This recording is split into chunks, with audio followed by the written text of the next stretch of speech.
প্রিয় দর্শক, আসসালামু আলাইকুম। পুরো দমে চলছে বিশ্বজুড়ে উত্তেজনা। প্রতিপক্ষকে 1 ইঞ্চিও ছাড় না দেওয়ার হুঁশিয়ারি দিচ্ছে পরাশক্তিরা। এই মুহূর্তে হাতে পাওয়া ভয়ঙ্কর কিছু আন্তর্জাতিক সংবাদ নিয়ে হাজির হয়েছি আপনাদের সামনে। ভিডিওর শুরুতেই থাকছে আজকের গুরুত্বপূর্ণ সর্বশেষ আন্তর্জাতিক সংবাদ শিরোনাম। শুরুতেই জানিয়ে দিব, ফের ইয়েমেনি ক্ষেপণাস্ত্র হামলায় বন্ধ ইসরায়েলি বিমানবন্দর। এরপর রয়েছে বিক্ষোভে উত্তাল তেল আবিব। এত সময় শুনছিলেন সংবাদ শিরোনাম, এবার বিস্তারিত। প্রিয় দর্শক, আপনি যদি চ্যানেলে নতুন হয়ে থাকেন, ভিডিওটি দেখতে দেখতে চ্যানেলটি সাবস্ক্রাইব করে আমাদের সাথেই থাকুন। ফের ইয়েমেনি ক্ষেপণাস্ত্র হামলায় বন্ধ ইসরায়েলি বিমানবন্দর। দখলকৃত ফিলিস্তিনি ভূখণ্ডের স্থানীয় গণমাধ্যমে রোববার এক নতুন ক্ষেপণাস্ত্র হামলার খবর প্রকাশিত হয়েছে। মিসাইলটি ইয়েমেন থেকে নিক্ষেপ করা হয়েছে বলে জানানো হয় এবং এর ফলে বেশ কয়েকটি অঞ্চলের সতর্কতা সাইরেন বাজানো হয়। ইসরায়েলি গণমাধ্যমের খবরে বলা হয়, রোববার সকালে ইয়েমেনি ভূখণ্ড থেকে ইসরায়েল অধিকৃত অঞ্চলের দিকে একটি ক্ষেপণাস্ত্র ছোড়া হয়, যার ফলে মধ্যাঞ্চল সহ পশ্চিম তীরের বিভিন্ন এলাকায় সাইরেন বেজে ওঠে। আল জাজিরার খবরে বলা হয়েছে, ইয়েমেন থেকে ক্ষেপণাস্ত্র ছোড়ার পর তেল আবিবের বেন গুরিয়ন আন্তর্জাতিক বিমানবন্দরে সাময়িকভাবে সব ফ্লাইট স্থগিত রাখা হয়। হিব্রু ভাষার গণমাধ্যম জানিয়েছে, ক্ষেপণাস্ত্র হামলার ফলে দখলকৃত কুদস শহরের কাছাকাছি বেইত শেমেশ শহরের আশপাশে আগুন ধরে যায়। তবে ইসরায়েলি সেনাবাহিনী বলেছে ভিন্ন কথা। তারা দাবি করেছে তাদের বিমান প্রতিরক্ষা ব্যবস্থা ক্ষেপণাস্ত্রটি প্রতিহত করেছে। যদিও হুতি আনসারুল্লাহ নিয়ন্ত্রিত ইয়েমেনি বাহিনী এ বিষয়ে এখনও কোনো আনুষ্ঠানিক বিবৃতি দেয়নি।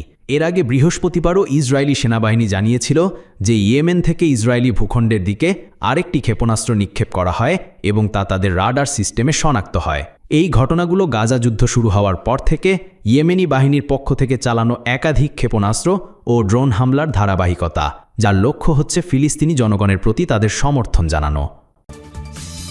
বিক্ষোভে উত্তাল তেল আবিব। দখলদার ইসরায়েলের রাজধানী তেল আবিবে শনিবার হাজার হাজার ইসরায়েলি বিক্ষোভ করেছে। তারা গাজা উপত্যকায় হামাসের হাতে আটক ইসরায়েলিদের মুক্তির দাবিতে, গাজায় আটক ব্যক্তিদের মুক্তির দাবিতে একটি পূর্ণাঙ্গ যুদ্ধবিরতি চুক্তির আওতায় সমাধানের আহ্বান জানিয়েছে।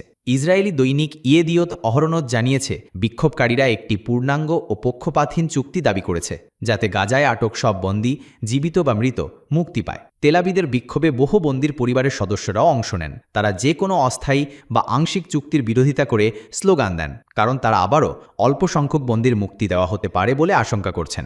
এ সময়ে সমাবেশে অনেক বন্দীদের আত্মীয়স্বজনই বক্তৃতা দেন এবং প্রধানমন্ত্রী বেনিয়ামিন নেতানিয়াহুর সরকারের ওপর চাপ বাড়াতে আহ্বান জানান যেন কোনো বিলম্ব ছাড়াই একটি পূর্ণাঙ্গ চুক্তিতে উপনীত হওয়া যায়। এদিকে তেল আবিবের এই বিক্ষোভের সময়েই ইসরায়েল সরকার ঘোষণা দেয় যে তারা কাতারের রাজধানী দোহাতে একটি প্রতিনিধি দল পাঠাতে সম্মতি দিয়েছে, যারা গাজায় হামাসের সঙ্গে একটি বন্দি বিনিময় চুক্তি নিয়ে আলোচনা করবে।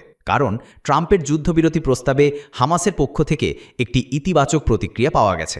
ইসরায়েলের সরকারি সম্প্রচার সংস্থা KAN জানিয়েছে, মধ্যস্থতাকারীরা আশাবাদী যে দুই পক্ষের মধ্যে মতপার্থক্য দূর করে একটি সমঝোতায় পৌঁছানো সম্ভব হবে। হিব্রু ভাষার পত্রিকা হারেতেজের খবরে বলা হয়েছে, নেতানিয়াহু রোববার সকালে ওয়াশিংটন যাচ্ছেন। সেখানে তিনি মার্কিন প্রেসিডেন্ট ডোনাল্ড ট্রাম্পের সঙ্গে সাক্ষাৎ করবেন। ইসরায়েলি সরকারের হিসাব অনুযায়ী গাজায় বর্তমানে 50 জন বন্দী রয়েছেন, যাদের মধ্যে অন্তত 20 জন জীবিত। অপরদিকে ইসরায়েলি কারাগারে 10,400-রও বেশি ফিলিস্তিনি বন্দী রয়েছেন, যারা নানাবিধ নির্যাতন, অনাহার এবং চিকিৎসা অবহেলার শিকার, যার ফলে ইতোমধ্যেই অনেক বন্দী মারা গেছেন বলে ফিলিস্তিনি ও ইসরায়েলি মানবাধিকার সংস্থাগুলোর বরাতে জানা গেছে। আন্তর্জাতিকভাবে গাজায় যুদ্ধবিরতির আহ্বান জানানো হলেও ইসরায়েল গত 22 মাস ধরে গাজায় এক ধ্বংসাত্মক ও গণহত্যামূলক আগ্রাসন চালিয়ে যাচ্ছে। 2023 সালের অক্টোবর থেকে অব্যাহত এই আগ্রাসনে এখনও পর্যন্ত 57,400-রও বেশি ফিলিস্তিনি নিহত হয়েছেন, যাদের অধিকাংশই নারী ও শিশু।